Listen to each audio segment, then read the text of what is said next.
I got the DJI Mic Mini so you didn't have to. Let's talk about it. Let's talk about what I currently use. For the last 2 to 3 years, I have been an avid supporter and an absolute fan of the DJI Mic's version 1. I had actually heard mixed reviews about the DJI version 2, that they would lose connectivity or lose audio files, so I have stuck very religiously to my DJI Mic 1s because I've had no issues with them. As much as I love the DJI Mic 1, I did make the decision to get the DJI Mic Minis, and I'll explain my reasoning why, so that maybe you can make a more informed decision on whether to keep your current mics or make the upgrade. Let me add a caveat to this, that while I have upgraded, I still plan to use my DJI Mic 1s. I'm not going to retire them. In fact, I'm using them right now. Here are my 3 main reasons for why I chose to buy the DJI Mic Minis 2. Well, 3.5.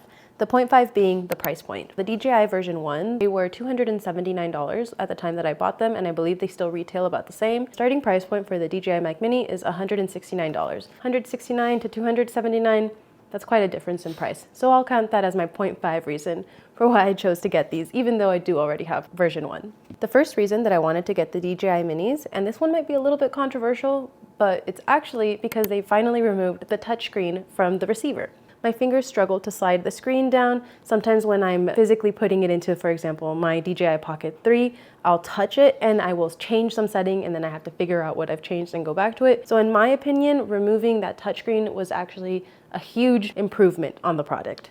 The second reason that I wanted to get the minis was also because of my Pocket 3. Right now, I am able to connect my version 1 mics to my Pocket, but I have to physically clip in my receiver into the Pocket, which means that I can't charge it if it starts to die. Now, that's not always a problem, but there have been issues where I've been recording during a long day and I want the audio, but I also want my battery to last. Having the option to do the Bluetooth connection is something that I was really looking forward to. My third reason for wanting to get the DJI Minis is because of the 2 noise cancellation levels that are now included with the product. Audio on the DJI Mic 1 is not bad. As you can tell, and as I've been recording, it picks up well on voices. With the minis, having the option to get an even more advanced level of noise cancellation is really attractive to me, especially because there are a lot of outdoor scenes where I record like soccer games. I want to be able to reduce that background noise as much as possible because I'm not a great sound editor.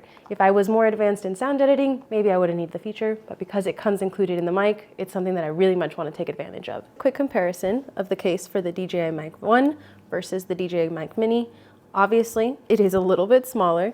It is about the same thickness. There's also a considerable difference in weight between the 2 of them. The minis do come with their own carrying case where you can throw all of your little accessories in. I won't be making much use of it, but it's nice that they gave you the option to have it. This is what the receiver looks like. Very small, compact. Again, I'm very happy with the fact that it no longer has that touchscreen. DJI Mic 1 for reference versus the new Mini. I personally am a very big fan of how they look, but let's do a sound test.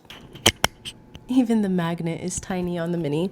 Because you no longer have that touchscreen, it's a little bit more difficult to tell if you're recording properly or not, but that's something that I'm going to learn with experience in using the product. Hopefully this audio sounds okay. Now I do have an air purifier running in the background. Sometimes that low level noise does pick up in my DJI Mic 1.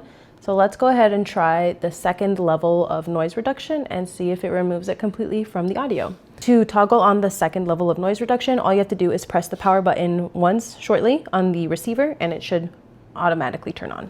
So those are my personal 3.5 reasons for why I wanted to get the minis on top of my DJI Mic 1s. If you're a bit more of a professional videographer, I will say that the minis do not have the lav mic input. So if that's something that you're looking for, you should consider it. I personally don't use lavalier mics when I'm recording, so I had no need of it and it didn't really influence my decision on whether to get the minis or not. I hope that you enjoyed that review and let me know if you get the minis too.